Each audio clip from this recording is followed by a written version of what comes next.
Hello everyone, Alec DeLorean here, and I hope you're having a wonderful day so far. Now today we have 5 tips you may not know about, or maybe not know about but you might not be doing kind of thing. These tips are just things that I feel like if you try to change or look into, then it might benefit your gameplay or how you play the game for the better, hopefully anyway. I just wanted to make some tips that you might not generally have come across, so hopefully, yeah, they make a difference in your game and for the better. So if any of these tips help you out in the future, be sure to come back to the video and give it a like and comment saying thank you. But other than that, yes, I won't keep you any longer. So if you would like to join the Patreon or Discord, the links are in the description below. And if you enjoyed this video, this content and all things Star Wars related, be sure to like, subscribe, and I will see you in the video.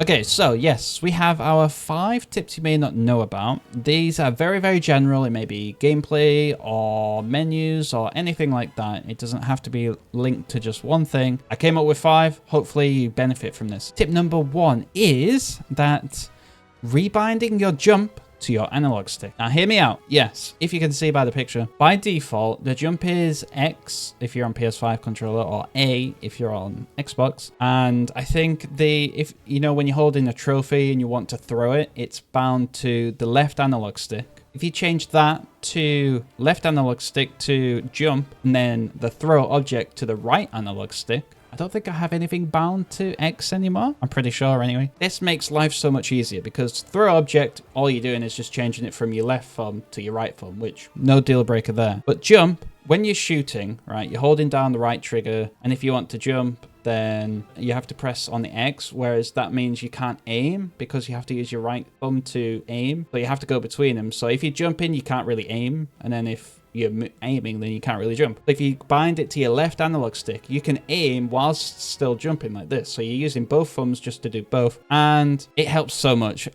For me, I think it helps me most with Utuni. It helps a lot with Sentinel as well, but Utuni, he has a very easy close range weapon, so all I do, you don't really need to aim anyway, but I just spam jump with Utuni because it's really easy to do because you're not really aiming, so you're turning your mind off, I guess. Let me know what you think. Rebind jump to your analog sticks. Play around in the training area. See what you think. If you don't like it, it doesn't matter. I did change it and then I was like, oh, this is awful. But I kept to it and now I've benefited from it. So leave it on for a few days. Play a bunch of matches. Just do casual and see how you feel and let me know what you think about it. Okay, so the second tip number 2, is dashing on jump pads with Arantal and Reeve to cover more distance. Now I tested it with other hunters that might have a dash and kind of a dash. I've tried it with Arantal, Tick, yes, he can jump anywhere, and then Reeve also the same, but I've tried it with Zaina. She can't do it. If you try to roll, nothing happens. And then I tried it with Slingshot as well, if you do it on there, and I tried dashing, but he just didn't do anything until he hit the ground. So it only works with Arantal and Reeve, which is really good because their play style is all about mobility anyway. So it's really, really good at just misleading enemies or getting to a certain area quicker, or even a better area than, because you might jump into an area that has a bunch of enemies and you might be like,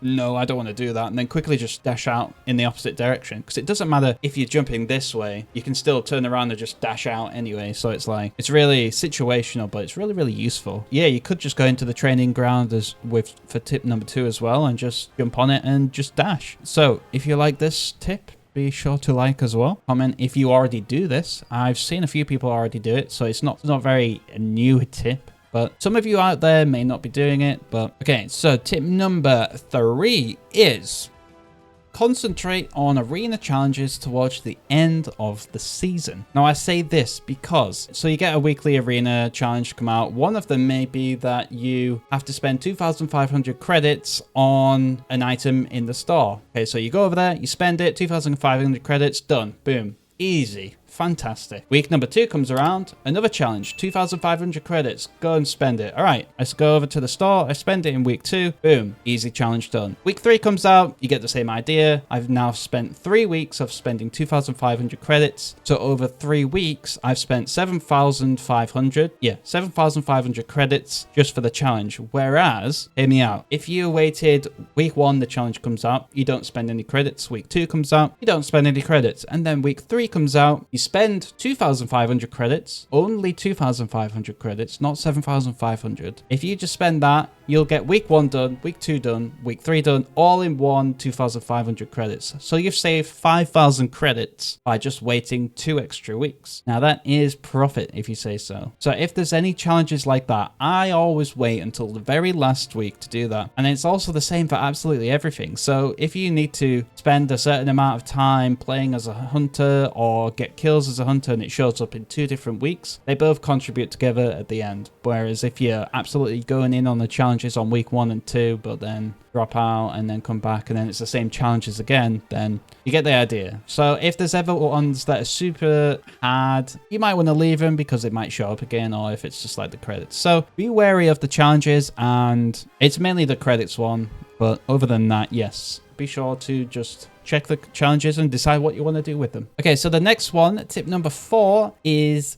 jumping before rolling with Zaina to cover more damage. Now, I've been doing this a long time, and because I remember seeing someone, I'm like, why have I not been doing that? Someone did it one time in a match when I was against them, and I was like, that's genius. Oh my god. So hopefully you see this, jump, then instantly roll after that, because essentially you're here, and if you do it normally, you roll this far. Whereas if you jump, you're doing it from here and you have to roll and then land back down onto the ground. So it's like, way kind of thing. So you cover more distance when you jump and roll. I also try and do it with other hunters as well. It works with Slingshot with its dash. So if you jump and then dash, you get further distance. So anything like that works with that. But with Zaina, because you can roll so much, it is so good. So I highly recommend you doing this whenever you play with Zaina. Let me know if you already do this, because I have seen a few people doing it as well. And I just thought I'd let everyone else know if you haven't already. And yeah,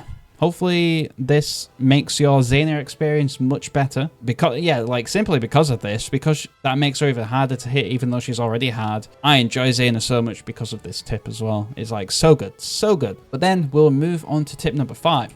So tip number 5 is save your fame grants for the new hunters that are released each season. So I took a screenshot of my current progress. I could spend all 58,000 to get everyone to 26 and boom, Ob's your uncle. That's great. Everyone is now a beautiful purple color. But I'm trying to hold on now for as much fame grant as I can to then, as soon as the new hunter is released, I can get them as high as I can to 25 as possibly I can. I have 58,000 in this screenshot. I don't think that'll be anywhere near 25,000. It's probably like level 15 or something, but we'll see. I mean, that's better than nothing. Anything is better than nothing. But yes, you can use fame grants on brand new hunters. So if you save, my plan for the future is save all fame grants throughout the whole season, then just dump every single one into the new hunter as soon as they're released, because then you have the upper hand and you have the advantage over someone who hasn't saved up, and you're both playing as the same hunter. You'll have those extra benefits from those levels. You might come out on top in the match just because of that one reason.